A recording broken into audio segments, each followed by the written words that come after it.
So, I have to prepare a lecture for you guys, and I was thinking about the question they asked us and how I could spin this, what I could prepare for you guys, what I could give, a piece of advice that you guys could leave with.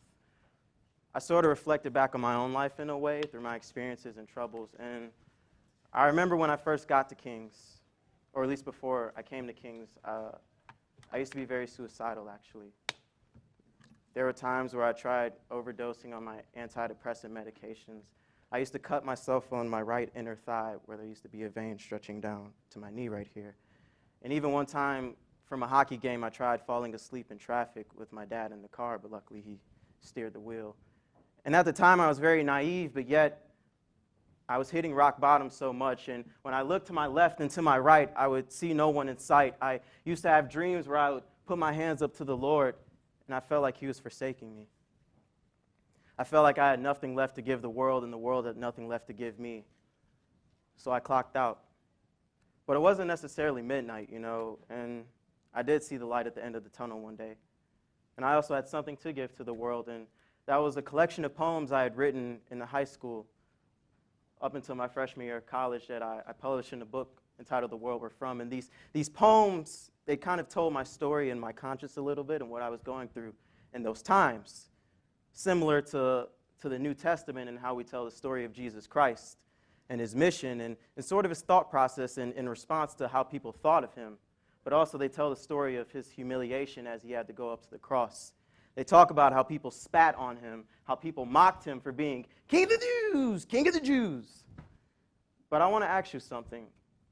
Even if you're not necessarily a believer, even if you mock Jesus Christ, what if you actually saw him being put on that cross? What if you saw him being put in that tomb and you literally had a camcorder right in front of his grave, then all of a sudden on the third day he just vanished? Would you believe then? Or maybe if you saw him on the cross, would you have more sympathy towards a man who died because he was innocent? And when I say camera, that's what I want to talk to you guys about today. I want to talk about the image and the moving image, which we like to call film. And in the past 160 years or so, we've made a lot of technological advances, and things that were knowledge that was once restricted to a certain class of society has been opened up to the masses, including the image. Once you could paint portraits of aristocrats and kings and queens, but now you can paint a picture of the average man with your handheld device.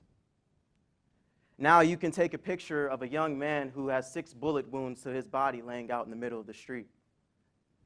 Now you can take a picture of someone getting their head cut off because they were just a journalist trying to do their job. And I want to tell you that these images that we now see, these pictures that we have, they make us more aware of death that is around us because, let's face it, in our society, in the Western world, it's something that we don't like to talk about. My parents will never bring up the fact that I was suicidal once. It's something that we want to continue life. We have these medicines with us to preserve life, to preserve mortality, but we know the body is going to perish one day. But also we know that if we have something to captivate the soul, an interpretation of the soul, like the image, that the body can live in spirit. When you go to funerals and you walk up to the casket of your grandfather or of a loved one, and next to the bouquet of flowers and on top of the well-furnished casket, what do you see? Anybody, tell me, what do you see? You see a picture, right? Now, what's in that picture? Is it a dashing young man standing up very tall, smiling, looking very brash off in the distance? Or is it someone in a hospital bed with cold sweats dripping down their forearms with pale skin? Because we use our images to tell a story now. We use our documentaries, our film, so that we can write a legacy and a history that can live on and can live forward for possibly 2,000 years, just as Christ's legacy has. And quick show of hands, how many of you have been to driving school? If you have your license, you're under 18, you've probably been to driving school before. Keep your hands up, keep your hands up. Now, when you were in driving school, You in the front row. Do you remember seeing, what happened in driving school when you were sitting in the class or in your classes and you had to watch things on the television monitor? What do you remember? They take crashes or usually drunk driving. Drunk driving, correct? And you would always see this real shaky camcorder from like July 2nd, 1998, and you would zoom in on this total Ford Taurus on the side of a freeway with someone's head smashed through the windshield or someone's body laying like this over the hood of the car with guts and blood oozing down into the hood. But also on the ground, you would probably see a cell phone that was vibrating maybe. Or you'd see someone who was drinking and was behind the wheel, but bloods and guts are splattered on the front seat. And I want to tell you, when you drove, when you saw your phone was vibrating, maybe in the cup holder, did you go pick it up and try to text? Or maybe if you were out and you had a little too many drinks, did you try and get behind the wheel? Or were you conscious and knowledgeable enough to know that your life would be in danger if you did those things and got behind the wheel because you saw someone who was fatally wounded, who was fatally injured in these accidents? But you also saw someone, and that's the legacy that carries with you. You may not know their name, and if you do, that's the only image you know of them.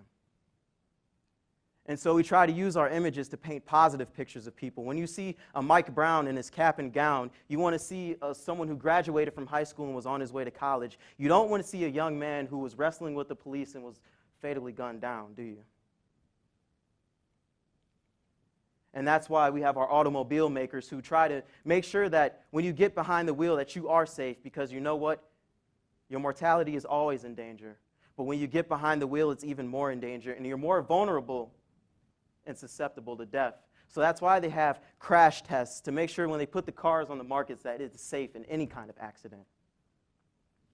That's why they make sure they have airbags and well-cushioned seats and, seat belts, right?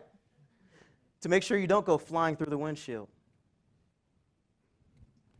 Now, we have images that show the horrors of life, but we also have images that show the beauty of life and its formation. Because that's something hopeful, because we know with the formation of life, we know there's a formation of a legacy. When there's a young couple inside a hospital room who's looking at the womb of a baby and notices the baby trickling back and forth and slowly grasping the umbilical cord or just toddling inside the womb, the parents, the young couple, they smile, and in their heart, they get these goosebumps in their body. They start to feel it in their spirit, right? Or on the flip side of the coin, when you go into the doctor's office and there's an image of your brain from 2 months ago and another image from now, and you see that there's this tie-dye color, and it's real small, kind of in certain blotches over in this image, but you walk over here and you see that these blotches have gotten bigger. They start to formulate and start to make this huge kind of image and huge kind of shape. And the doctor's telling you that, listen, midnight is coming for you soon, and right now it's 11:54.